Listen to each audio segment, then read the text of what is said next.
Kehidupan peradaban manusia yang ada di dunia akan terus berubah seiring dengan perubahan zaman. Untuk mengimbangi perubahan zaman, manusia akan terus beradaptasi agar tidak hilang karena ketinggalan zaman. Salah satunya yaitu profesi. Profesi juga akan terus berubah dengan perubahan zaman yang ada. Seperti contoh, dulu masih banyak profesi seorang kameramen menggunakan helikopter untuk mengambil gambar dari udara. Namun sekarang ini, profesi tersebut mulai langka karena adanya teknologi drone yang dinilai lebih efisien dan murah. Meskipun begitu, ternyata ada beberapa profesi yang tidak hilang karena perubahan zaman, karena sudah ada sejak lama dan masih bertahan hingga sekarang. Profesi-profesi apa sajakah itu? Mari simak video berikut ini. Jangan lupa untuk like, komen, dan subscribe channel ini agar tidak ketinggalan info menarik lainnya, serta share video ini pada orang-orang terdekat kalian.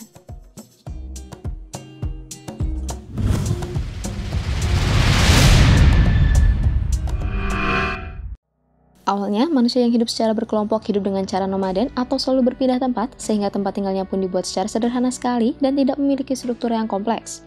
Hingga akhirnya, pada sekitar tahun 10.000 hingga 5.000 sebelum Masehi, saat peradaban Mesopotamia mulai berkembang dan manusia sudah tidak nomaden dan tinggal secara permanen, mulailah bermunculan pemukiman secara permanen. Awal mulanya, rumah-rumah akan dibangun oleh si pemilik rumah saja. Kemudian muncullah profesi ahli bangunan yang memegang peran untuk membangun rumah dengan menggunakan struktur yang lebih kompleks lagi. Hingga saat ini, profesi ini masih tetap ada yang diiringi dengan berkembangnya teknologi dalam pembangunan bangunan. Sudah sejak sedari dulu kala, manusia akan hidup secara berkelompok karena memang kodratnya manusia adalah makhluk sosial. Dalam kehidupan sosial manusia, juga pasti akan terjadi konflik satu sama lain, baik itu antar individu ataupun antar kelompok.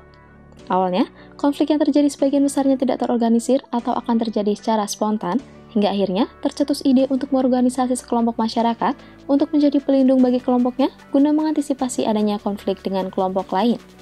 Itulah cikal bakal adanya tentara sebagai pelindung sebuah kelompok.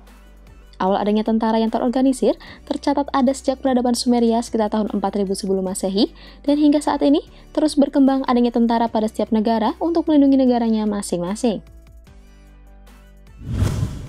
Hakim merupakan sebuah profesi yang bertugas untuk menangani kasus-kasus yang ada di masyarakat, seperti menjatuhkan hukuman apa yang pantas untuk pelanggar hukum dan menyatakan tidak bersalah bagi yang benar tidak melakukan pelanggaran hukum melalui proses pembuktian.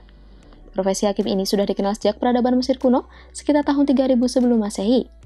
Saat itu, kasus-kasus yang terjadi di tengah masyarakat akan diselesaikan dengan cara diadili oleh para imam dan ahli Taurat. Memang saat itu belum dinamakan secara resmi sebagai seorang hakim, namun tugas-tugasnya sangat mirip dengan hakim pada saat ini. Kemudian barulah sekitar tahun 1500 sebelum Masehi, baru ada secara resmi profesi yang bernama hakim, dan jabatan seorang hakim pada saat itu biasanya akan diwariskan oleh ayah kepada anaknya. Roti merupakan makanan yang umum ada sekarang ini dan bisa ditemui dengan mudah. Awalnya, profesi sebagai pembuat roti ada sekitar tahun 3000 sebelum Masehi saat adanya peradaban Mesir kuno. Itu dibuktikan dengan adanya orang yang membuat adonan atau memanggang roti yang tergambar pada artefak-artefak Mesir kuno. Hal yang tergambar tersebut bisa membuktikan bahwa pada saat itu sudah ada profesi seorang pembuat roti yang kemudian menjualnya untuk memenuhi kebutuhan masyarakat pada saat itu. Hingga saat ini, profesi seorang pembuat roti masih tetap ada dengan berbagai macam roti yang bisa dibuatnya. Manusia awal menggunakan pakaian dengan cara yang sangat sederhana, hingga akhirnya pada peradaban Romawi kuno, sekitar tahun 750 sebelum Masehi, mulai bermunculan profesi sebagai tukang jahit. Karena pada masa itu, penjahit merupakan sebuah industri yang penting. Memang sebelum bangsa Romawi kuno, manusia sudah dapat menjahit kain hingga menjadi pakaian. Namun itu dilakukan secara mandiri, bukan merupakan sebuah industri seperti pada saat peradaban Romawi kuno ada. Saat itu, keterampilan seorang penjahit merupakan keterampilan yang sangat berharga.